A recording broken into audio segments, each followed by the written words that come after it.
sou cirurgião dentista, sou especialista em cirurgia, traumatologia bucomaxilofacial, sou patologista.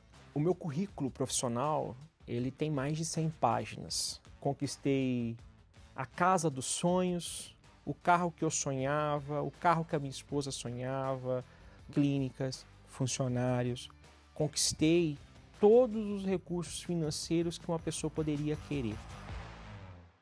O senhor tem a vida que a maioria das pessoas gostariam de ter, então acredito que esse seja o seu testemunho. Não, pastor. O meu sucesso foi a minha maior derrota.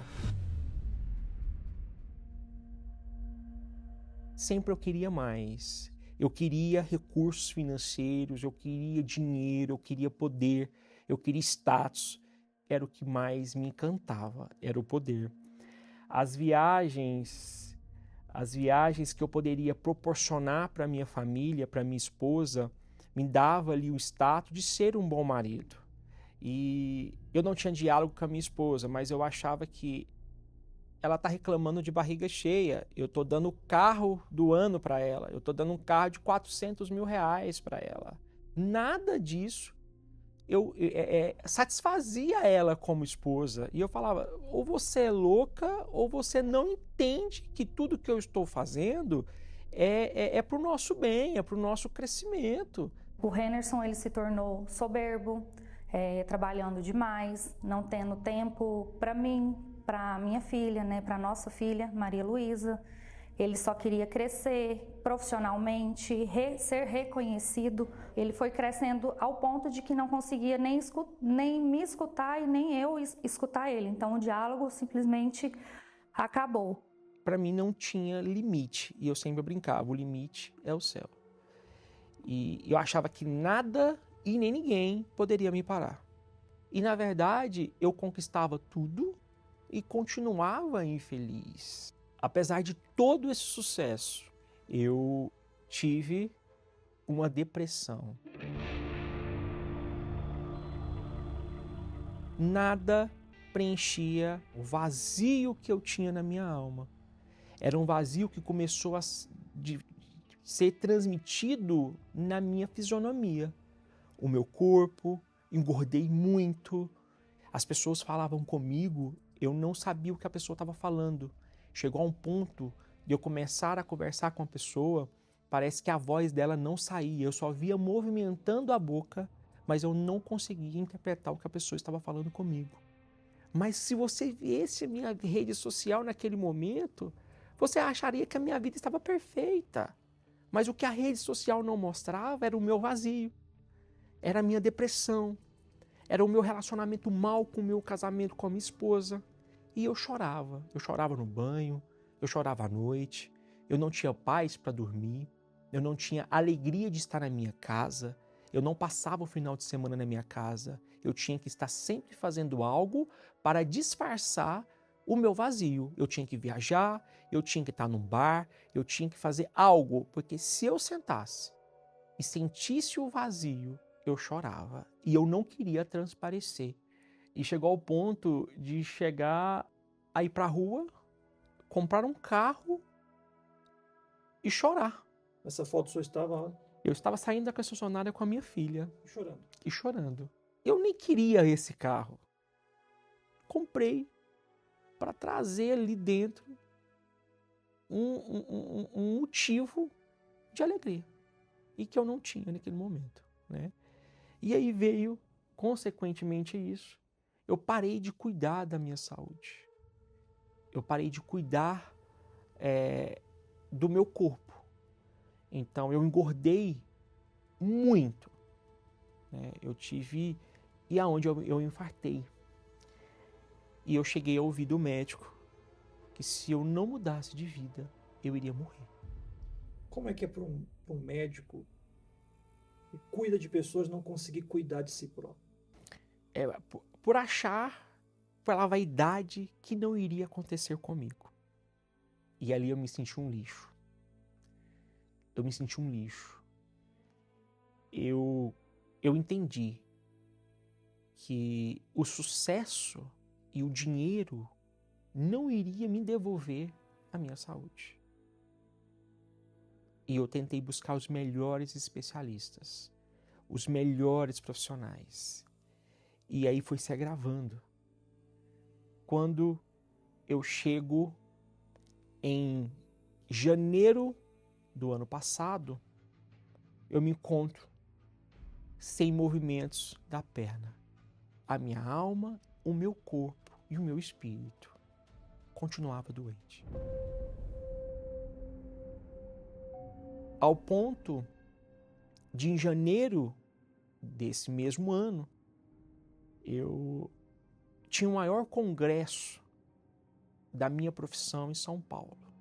Eu era um dos palestrantes, eu tinha reuniões importantes como representante do conselho, e eu não queria que as pessoas me vissem daquele jeito. E eu cheguei em São Paulo com toda a minha equipe de assessoria. Eu pedi para que eles não ficassem no mesmo quarto comigo, que eu gostava que eles ficavam em todas as viagens comigo.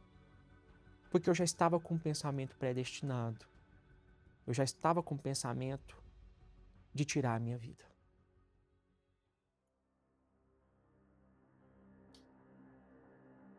E esse dia eu fiquei só no quarto. Eu pedi o apartamento no último andar. Eu pedi o mais alto. E nesse momento, eu fiquei o dia todo sem comer. Cheguei a fazer uma carta para minha filha. Eu fui até a janela desse apartamento. Abri a janela, olhei, certifiquei se aquele andar era suficiente para tirar a minha vida. Eu sentei na cama, li a carta e liguei a televisão. Esse momento era 2h da manhã. E aí eu estava de frente à programação do Templo de Salomão. Você está aí pensando em se matar porque a sua situação é tão desesperadora que você não vê outra saída, a não ser fugir, desaparecer dessa terra. Você colocou tanta força nas coisas, nos lugares, nas pessoas, e o que você ganhou de volta? E aí me veio o remorso, porque na verdade eu conheço a Igreja Universal desde os meus 3 anos de idade. Eu cheguei na igreja pelos meus pais, mas quando me vi jovem, me distanciei por entender que a minha força do braço era maior do que a força de Deus. E a minha vaidade me cegou. Mesmo distante da igreja, distante da fé, uma vez e outra, eu estava na corrente dos empresários. E cada fogueira santa, eu jamais deixava de participar. Mesmo não estando na igreja. Mesmo não estando na igreja. Eu sabia que era no meio do ano e no final do ano. Eu vinha, sacrificava bens. Eu sacrificava, construía a minha casa do jeito que eu queria. Eu sacrificava, eu montava uma empresa. Eu sacrificava, eu montava outra clínica. Eu sacrificava, eu comprava um bem. Eu não tinha dificuldade de sacrificar monetariamente. Só não dava a minha alma. Eu só não sacrificava a minha alma. Eu não sacrificava o meu desejo, a minha vontade.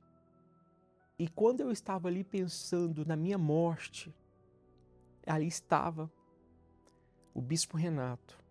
Ele estava falando da fé com inteligência e que a nossa maior bênção seria o encontro com o Espírito Santo. Ali eu sentei.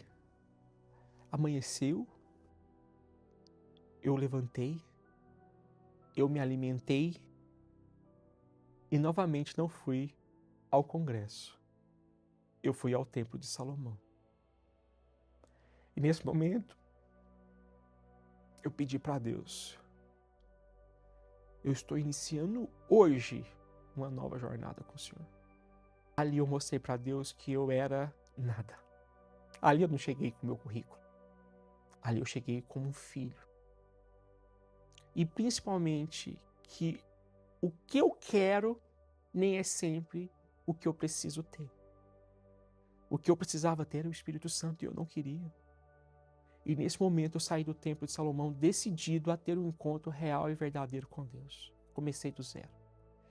Voltei para Goiás, eu sepultei a velha criatura e nesse momento eu reduzi a tela, as informações que não iria me acrescentar e comecei a escutar todos os dias a palavra do Bispo Macedo. Comecei a ver os conteúdos que alimentavam a minha fé. E nessa última fogueira santa, eu não pedi nada. Eu só pedi a presença de Deus também. Eu só pedi a direção dele. Eu só pedi a cura da alma. Eu pedi o que estava na palavra de Deus.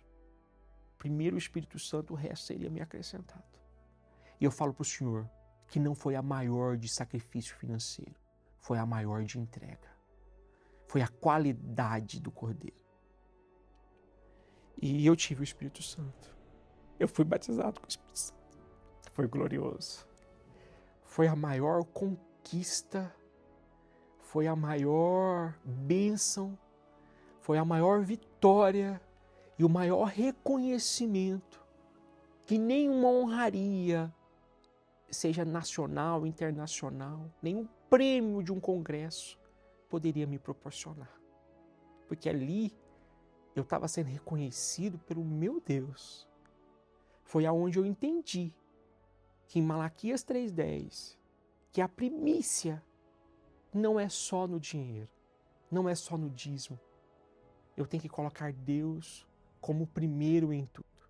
Então o senhor não veio hoje aqui contar sobre as suas conquistas materiais? Não, hoje eu não vim contar sobre as minhas conquistas materiais, porque elas não estão nem 1% do que hoje significa a minha salvação.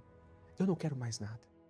Eu só quero permanecer na fé até o último dia, até a volta de Jesus, para que eu possa definitivamente glorificar a Deus de perto.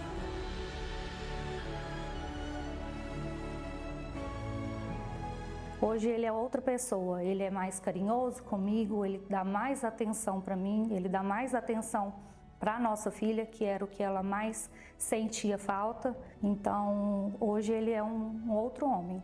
Para quem cuida do sorriso das pessoas, hoje o senhor tem um sorriso também original. Hoje eu tenho um sorriso da alma, do espírito e do corpo. O sorriso está estampado, a alegria, a vontade de viver, a vontade de levar alegria para as pessoas, a vontade de mostrar que tem cura, que tem jeito, que Deus existe, que Ele pode fazer muito mais na sua vida, que Ele não é uma bênção financeira, que Ele não é negociável, Ele é muito além disso. Está estampado no meu rosto, na minha alma.